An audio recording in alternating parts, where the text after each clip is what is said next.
നമസ്കാരം. എല്ലാ ദിവസവും വൈകിട്ട് 7 മണിക്കുള്ള മാർക്കറ്റ് ന്യൂസിലേക്ക് സ്വാഗതം. ഞാൻ സിയാദ് ഇല്ലിക്കൽ. ഇന്ന് മാർക്കറ്റിൽ പ്രധാനമായിട്ടും RBI മോണിറ്ററി പോളിസി പ്രഖ്യാപിച്ചു. റിപ്പോ നിരക്കുകളെല്ലാം തന്നെ അൺചേഞ്ചായി നിലനിർത്തി. നമ്മുടെ GDP ഫോർകാസ്റ്റ് എല്ലാം തന്നെ 7% മുകളിൽ കോട്ട് ചെയ്തിട്ടുണ്ട്. അങ്ങനെയുള്ളൊരു പോസിറ്റീവായിട്ടുള്ള ഘടകങ്ങൾ മാർക്കറ്റിൽ ഉണ്ടായിരുന്നു. അതുകൊണ്ട് തന്നെയാണ് ഇന്ന് ബാങ്ക് നിഫ്റ്റി ഇടിയാതെ നിന്നത്. നിഫ്റ്റി 24,200 താഴെ പോയി 24,100 സംതിങ്ങിലാണ് ഇന്ന് ക്ലോസിംഗ് നടത്തിയിട്ടുള്ളത്. കൂടാതെ തന്നെ ഫാർമ സ്റ്റോക്കുകളിൽ ലുപ്പിൻ്റെ മികച്ച റിസൾട്ട് കൊണ്ട് ഫാർമ സ്റ്റോക്കുകളിൽ ഒരു റാലി കണ്ടു. ഇൻഷുറൻസ് മേഖലയിലുള്ള സ്റ്റോക്കുകളും GST കട്ട് ചെയ്തുകൊണ്ടും ഇൻഷുറൻസ് മേഖലയിലുള്ള സ്റ്റോക്കുകൾ HDFC ലൈഫ് ഉൾപ്പെടെയുള്ള കമ്പനീസ് ഇന്ന് റാലി രേഖപ്പെടുത്തിയിട്ടുണ്ട്. കൂടാതെ തന്നെ മെറ്റൽ സ്റ്റോക്കുകളിൽ ഇടിവിൽ തന്നെയാണ് തുടരുന്നത്. ടാറ്റ സ്റ്റീലെല്ലാം തന്നെ അതിൻ്റെ ഓൾ ടൈം ഹൈയിൽ നിന്ന് ഓൾമോസ്റ്റ് 20% അടുത്ത് ഇപ്പോൾ ഇടിവിലാണുള്ളത്. ഇന്നലെ നമ്മുടെ മാർക്കറ്റ് ക്ലോസ് ചെയ്തതിന് ശേഷം US മാർക്കറ്റ് റെഡിലാണ് വ്യാപാരം അവസാനിപ്പിച്ചത്. അതുകൊണ്ട് തന്നെ ഇന്ന് രാവിലെ ഗിഫ്റ്റ് നിഫ്റ്റിയിൽ നമുക്ക് ഒരു ഗ്യാപ് ഡൗൺ ആണ് നമ്മൾ കണ്ടത്. തുടർന്ന് ഏഷ്യൻ മാർക്കറ്റിലും ഒരു നെഗറ്റീവ് സെൻറ്റിമെൻറ്റ്സ് കണ്ടു. ഇനി ഇപ്പോൾ ട്രേഡ് ചെയ്യുന്ന European market slightly negative sentiments ആണ്. US ഫ്യൂച്ചർ നമ്മളുടെ മാർക്കറ്റ് ക്ലോസ് ചെയ്യുന്ന 3:30 വലിയ തോതിൽ ഇടിഞ്ഞിരുന്നു. എന്നാൽ ഇപ്പോൾ US ഫ്യൂച്ചർ തിരിച്ചു കയറിയിട്ടുണ്ട്. അതുകൊണ്ട് തന്നെ ഇന്ത്യയുടെ നമ്മുടെ ഗിഫ്റ്റ് നിഫ്റ്റി നമ്മുടെ മാർക്കറ്റ് ക്ലോസ് ചെയ്തതിന് ശേഷം സ്ലൈറ്റ്ലി ഇപ്പോൾ ഒരു പോസിറ്റീവ് സെൻറ്റിമെൻറ്റ്സ് കാണിക്കുന്നുണ്ട്. ഇതും തന്നെ ഇപ്പോൾ സ്ഥിരമായിട്ട് നിൽക്കുന്ന കാര്യമല്ല. കാരണം US മാർക്കറ്റ് ഓപ്പൺ ആയിട്ടില്ല. US ഫ്യൂച്ചറാണ് ട്രേഡ് ചെയ്യുന്നത്. US മാർക്കറ്റ് ഓപ്പൺ ആവണം. നമ്മുടെ ഇന്ത്യൻ സമയം രാവിലെ, അതായത് ഏർലി മോർണിംഗ് 2 മണി വരെ US മാർക്കറ്റ് ട്രേഡ് ചെയ്യുന്നുണ്ട്. യൂറോപ്യൻ മാർക്കറ്റ് ക്ലോസ് ആയിട്ടില്ല. അപ്പോൾ ഒരുപാട് കാര്യങ്ങൾ നമ്മുടെ മാർക്കറ്റ് ക്ലോസ് ചെയ്തതിന് ശേഷം ബാക്ക്ഗ്രൗണ്ടിൽ നടക്കുന്നുണ്ട്. അതിൻ്റെ ഒരു റിഫ്ലക്ഷനാണ് നാളെ നമുക്ക് ഉണ്ടാവുന്ന ഗ്യാപ്പ് അപ്പും ഗ്യാപ്പ് ഡൗണുകളും. ഞാൻ ഇത്രയധികം എക്സ്പ്ലെയിൻ ചെയ്ത് പറയാൻ കാരണം, നമ്മളൊരു ഓവർനൈറ്റ് പൊസിഷൻ ഹോൾഡ് ചെയ്യുമ്പോൾ നെക്സ്റ്റ് ഡേ വലിയ ഒരു ഗ്യാപ്പ് അപ്പ് ഉണ്ടായി നമുക്ക് പ്രോഫിറ്റ് ഉണ്ടാവുകയും അതല്ലെങ്കിൽ ഗ്യാപ്പ് ഡൗൺ ഉണ്ടായി നമുക്ക് ലോസ് ഉണ്ടാവുകയും ചെയ്യുന്നതിൽ നമ്മളുടെ പഠനത്തിന് യാതൊരു പങ്കുമില്ല. അവിടെ ഭാഗ്യങ്ങൾക്കാണ് പങ്കുള്ളൂ. അതുകൊണ്ട് തന്നെ ഈ ഓപ്ഷൻ ട്രേഡ് ചെയ്യുന്ന ആളുകൾ ഓവർനൈറ്റ് പൊസിഷൻസ് അറ്റ്ലീസ്റ്റ് ഈ ഒരു സമയത്തൊക്കെ ഒഴിവാക്കപ്പെടേണ്ടത് കുറച്ച് ബെറ്റർ ആയിരിക്കും. ഇനി നമുക്ക് നിഫ്റ്റിയുടെ ചാർട്ടിലേക്ക് നമുക്ക് വരാം. നിഫ്റ്റിയുടെ ചാർട്ടിൽ നമുക്ക് കാണാം, ആദ്യമായിട്ട് ഒരു ഗ്യാപ് ഡൗണിൽ ഓപ്പൺ ചെയ്തു. അതിനുശേഷം ഇൻട്രാഡേ ലോ 24,160 ആയിരുന്നു. വീണ്ടും മാർക്കറ്റ് 24,360 വരെ പോയി. വീണ്ടും ഇന്നത്തെ ഇൻട്രാഡേ ലോ ബ്രേക്ക് ഡൗൺ ചെയ്ത് താഴെ പോയി 24,123 മാർക്കറ്റ് ഇപ്പോൾ ക്ലോസിങ് നടത്തിയിട്ടുള്ളത്. നേരത്തെ നമ്മൾ സൂചിപ്പിച്ച പോലെ തന്നെ ഇൻഷുറൻസ് മേഖലയിലെ GST കട്ട് കാരണം HDFC ലൈഫ് റാലി രേഖപ്പെടുത്തി. അതുപോലെ തന്നെ മൂന്നാമത് കാണാൻ SBI ലൈഫും റാലി രേഖപ്പെടുത്തി. ടാറ്റ മോട്ടോഴ്സും HDFC ബാങ്കും സിപ്ലയും റാലി രേഖപ്പെടുത്തി. HDFC ബാങ്ക് പോസിറ്റീവായിട്ട് നിലകൊണ്ടത് കൊണ്ട് തന്നെ ഇന്ന് ബാങ്ക് നിഫ്റ്റി താഴെ പോയിട്ടില്ല. പ്രോഫിറ്റ് ബുക്കിംഗ് കണ്ടിട്ടുള്ളത് IT കമ്പനിയായിട്ടുള്ള L&T Mindtree, Grasim, Asian paint, മറ്റൊരു IT കമ്പനിയായിട്ടുള്ള ഇൻഫോസിസ്, പവർ ഗ്രിഡ് കോർപ്പറേഷൻ തുടങ്ങിയ കമ്പനീസാണ്. ഇനി ഗ്ലോബൽ മാർക്കറ്റ് പരിശോധിക്കാം. ഗ്ലോബൽ മാർക്കറ്റിൽ നമുക്ക് കാണാൻ ഏറ്റവും ടോപ്പിൽ സ്വാഭാവികമായിട്ടും ബിറ്റ്കോയിൻ ആണ്. ബിറ്റ്കോയിൻ്റെ റേഞ്ച് കാണാം നിങ്ങൾക്ക്. ബിറ്റ്കോയിൻ ഓൾമോസ്റ്റ് 24 അവർ ട്രേഡ് ചെയ്യുന്നുണ്ട്. അതുകൊണ്ട് തന്നെ ബിറ്റ്കോയിൻ മാറ്റി നിർത്താം. ബ്രന്റ് ഓയിൽ കാണാം 78. അതിന് താഴെ ഗോൾഡാണ്. $2,409 പെർ ഔൺസിന് ഗോൾഡ് ഇപ്പോൾ ട്രേഡ് ചെയ്യുന്നത്. ഇന്ന് ഏകദേശം $26 പെർ ഔൺസിന് ഉയർന്നു. ഓസ്ട്രേലിയ റെഡിൽ ട്രേഡ് അവസാനിപ്പിച്ചപ്പോൾ ഷാങ്ഹായ്, ചൈന ഫ്ലാറ്റ് ആയിരുന്നു. കോസ്പി കൊറിയ 0.5% ഇടിഞ്ഞപ്പോൾ നിക്കി ജപ്പാൻ മാർക്കറ്റ് 1% അടുത്ത് ഇടിഞ്ഞു. ഡോ ഫ്യൂച്ചർ ഇപ്പോൾ അപ്പായിട്ടുണ്ട്. 161 പോയിന്റ് അപ്പായി. അതായത് നമ്മൾ ന്യൂസ് തുടങ്ങിയ സമയത്തൊക്കെ ഡോ ഫ്യൂച്ചർ നെഗറ്റീവായിരുന്നു. ഇന്ത്യ വിക്സ് ഇന്ന് സ്പൈക്ക് ചെയ്ത് 16.65. ജർമ്മൻ, UK, ഫ്രാൻസ് മാർക്കറ്റുകൾ റിക്കവർ ചെയ്യുന്നുണ്ട്. അതായത് ജർമ്മൻ മാർക്കറ്റൊക്കെ ഏകദേശം 1% ഇടിഞ്ഞിരുന്നു.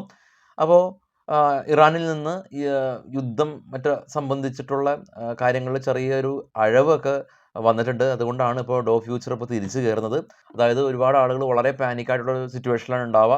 എസ്പെഷ്യലി ഇൻവെസ്റ്റേഴ്സ് എല്ലാം തന്നെ മാർക്കറ്റ് ഇനിയും ഇടിയുമോ, ഇനിയും താഴേക്കാണോ, 24,000 സപ്പോർട്ട് ബ്രേക്ക് ചെയ്യുമോ, അങ്ങനെ ഒരുപാട് കാര്യങ്ങളെല്ലാം തന്നെ വരുന്നുണ്ട്. അപ്പോൾ ഇതാണ് 24,000 സപ്പോർട്ട് ബ്രേക്ക് ചെയ്യാതിരിക്കണമെങ്കിൽ വളരെ സിമ്പിളായിട്ട് എന്ത് വേണം? ഇപ്പോൾ ട്രേഡ് ചെയ്യുന്ന US മാർക്കറ്റ് താഴെ പോകരുത്, യൂറോപ്യൻ മാർക്കറ്റ് താഴെ പോകരുത്. അപ്പോൾ ഇത്തരം സാഹചര്യങ്ങളിൽ നമ്മുടെ പഠനത്തിന് ചെറിയൊരു പരിമിതികളുണ്ട്.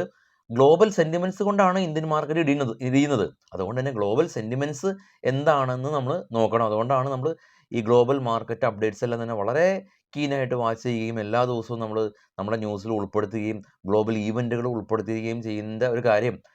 എല്ലാ മാർക്കറ്റും കോറിലേറ്റഡ് ആയിട്ടാണ് ട്രേഡ് ചെയ്യുന്നത്. US മാർക്കറ്റിൽ എന്തെങ്കിലും ഒരു പോസിറ്റീവ് ന്യൂസ് ഉണ്ടാകുമ്പോൾ ഇന്ത്യൻ മാർക്കറ്റ് അത് കാണാതിരിക്കില്ല. അതുപോലെ തന്നെ US മാർക്കറ്റ് നെഗറ്റീവ് ന്യൂസ് ഉണ്ടാകുമ്പോഴും അത് തന്നെ അവസ്ഥ. ജപ്പാൻ മാർക്കറ്റിലെ അവസ്ഥ നമ്മൾ കണ്ടു, ഇവിടെ റിഫ്ലക്റ്റ് ചെയ്തു. അപ്പം മാർക്കറ്റിൽ ട്രേഡ് ചെയ്യുന്ന ആളുകളാണ് നമ്മൾ ഈ സ്റ്റോക്ക് മാർക്കറ്റിൽ ഒരു സ്റ്റോക്ക് വാങ്ങുകയോ അല്ലെങ്കിൽ ഓപ്ഷൻ ചെയ്യുകയോ ചെയ്യുന്ന ഒരാളെ സംബന്ധിച്ച് ഗ്ലോബൽ മാർക്കറ്റ് അപ്ഡേറ്റ്സ് തീർച്ചയായിട്ടും വേണം. അതല്ല എങ്കിൽ അന്നത്തെ ദിവസത്തെ ഇൻട്രാഡേ ചെയ്യുന്ന ആളുകൾക്ക് അന്നത്തെ ദിവസത്തെ മാർക്കറ്റ് സെൻറ്റിമെൻറ്റ്സ് മതി. ഞാൻ ഈ പറയുന്നത് ഓവർനൈറ്റ് ഹോൾഡ് ചെയ്യുന്ന നിക്ഷേപകർ സ്വാഭാവികമായിട്ടും ഓവർനൈറ്റ് ഹോൾഡ് ചെയ്യുന്നുണ്ട്. ഇനി ഓപ്ഷൻ ചെയ്യുന്ന ആളുകളും ഭൂരിഭാഗം പേരും ഇപ്പോൾ ഓവർനൈറ്റ് ഹോൾഡ് ചെയ്യുന്ന ആളുകളുണ്ട്, പല സ്ട്രാറ്റജീസ് എല്ലാം തന്നെ വെച്ചിട്ട്. അപ്പം നമ്മുടെ സെൻറ്റിമെൻറ്റ്സ് അനുസരിച്ച് മാർക്കറ്റ് പോകുന്നുണ്ടോ എന്നുള്ളതൊക്കെ നമുക്ക് ഗ്ലോബൽ സെൻറ്റിമെൻറ്റ്സ് അറിയേണ്ടതായിട്ടുണ്ട്. മറ്റുള്ള അപ്ഡേറ്റ്സിലേക്ക് നമുക്ക് കടക്കാം. സ്റ്റോക്കുകളുടെ കുറച്ച് വാർത്തകളാണ്. വാർത്തകളിലേക്ക് വരാം. പേജ് ഇൻഡസ്ട്രീസ് ആണ്. പേജ് ഇൻഡസ്ട്രീസ് നമുക്കറിയാം, ജോക്കി എന്ന് പറയുന്ന ഇന്നർ വെയറിൻ്റെ ഉൽപ്പാദകരാണ് പേജ് ഇൻഡസ്ട്രീസ്. അപ്പോൾ നെറ്റ് പ്രോഫിറ്റ് വന്നു. നെറ്റ് പ്രോഫിറ്റ് 4% ഉയർന്നു, 165 കോടി രൂപ. റവന്യൂ 3% ഉയർന്നു. സ്റ്റോക്ക് കമ്പനി 300 രൂപ ഡിവിഡൻഡ് പ്രഖ്യാപിച്ചു. എന്നാൽ സ്റ്റോക്ക് സ്ലൈറ്റ്ലി ഇടിവ് രേഖപ്പെടുത്തിയിട്ടുണ്ട്. അതായത് നല്ല റിസൾട്ട് ആണെങ്കിൽ കൂടിയും ചില സമയത്ത് പ്രോഫിറ്റ് ബുക്കിംഗ് കണ്ടേക്കാട്ടോ. RVNL സ്റ്റോക്ക് നെറ്റ് പ്രോഫിറ്റ് 35% ഇടിഞ്ഞു, 224 കോടി രൂപ. ഇൻകം കുറഞ്ഞതുകൊണ്ടാണ് കാരണം. അതുകൊണ്ട് തന്നെ ഇന്ന് ഐക്കോണും ഇടിഞ്ഞിട്ടുണ്ട്. RVNLൻ്റെ സെയിം ബിസിനസ് ചെയ്യുന്ന കമ്പനിയാണ്.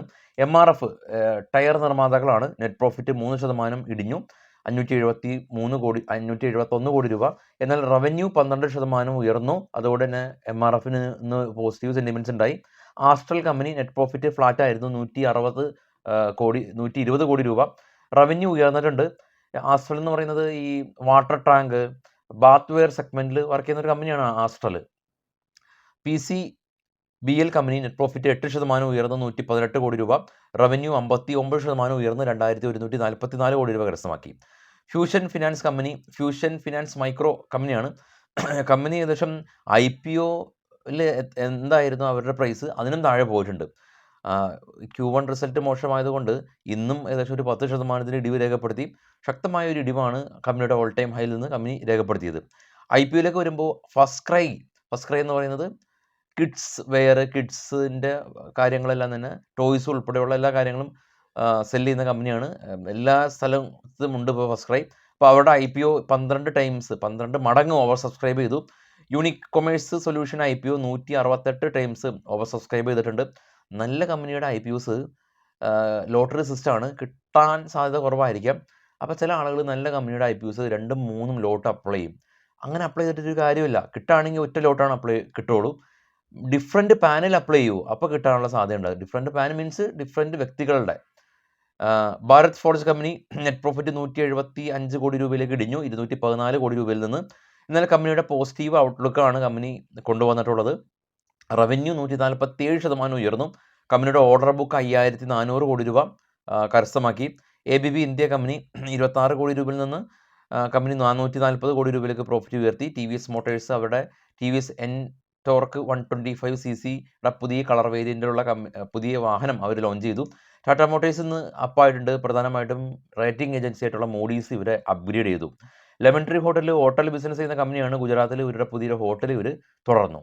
MTAR ടെക്നോളജി കമ്പനി അവർ US നിന്ന് ഇവർക്ക് ബ്ലൂം എനർജി കോർപ്പറേഷൻ്റെ ഭാഗത്തു നിന്ന് $16 മില്യൺ ഒരു ഓർഡർ ലഭിച്ചു.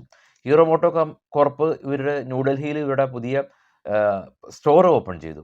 കെയർ റേറ്റിംഗ് കമ്പനി 18 കോടി രൂപയിൽ നിന്ന് 21 കോടി രൂപയിലേക്ക് പ്രോഫിറ്റ് ഉയർത്തി. ഇവർ റേറ്റിംഗ് ഏജൻസിയാണ് കേട്ടോ care rating. NHPC company net profit 1% ഉയർന്നു, ഫ്ലാറ്റാണ്, 1109 കോടി രൂപ. എന്നാൽ റവന്യൂ 2% ഇടിഞ്ഞു. CCL പ്രൊഡക്റ്റ് കമ്പനി ഇവർ നെറ്റ് പ്രോഫിറ്റ് 61 നിന്ന് 71 കോടി രൂപയിലേക്ക് ഉയർത്തി. നാളെ രാവിലെ 7:30 മുമ്പായിട്ട് നമ്മുടെ പ്രീ മാർക്കറ്റ് ഇടാനായിട്ട് ശ്രമിക്കുക. എല്ലാവർക്കും ശുഭദിനം നേരുന്നു. കമൻറ്റ് ചെയ്യുന്ന എല്ലാവർക്കും മെനി താങ്ക്സ്. കൂടാതെ തന്നെ കമൻറ്റിൽ എന്തെങ്കിലും ഒരു സംശയങ്ങൾ ചോദിക്കുകയാണെങ്കിൽ അറിയാവുന്ന ആളുകൾ തീർച്ചയായിട്ടും അവർക്ക് ഒരു റിപ്ലൈ കൊടുക്കുക. അപ്പോൾ അവർക്കൊരു ഹെൽപ്ഫുൾ ആവും. Thank you.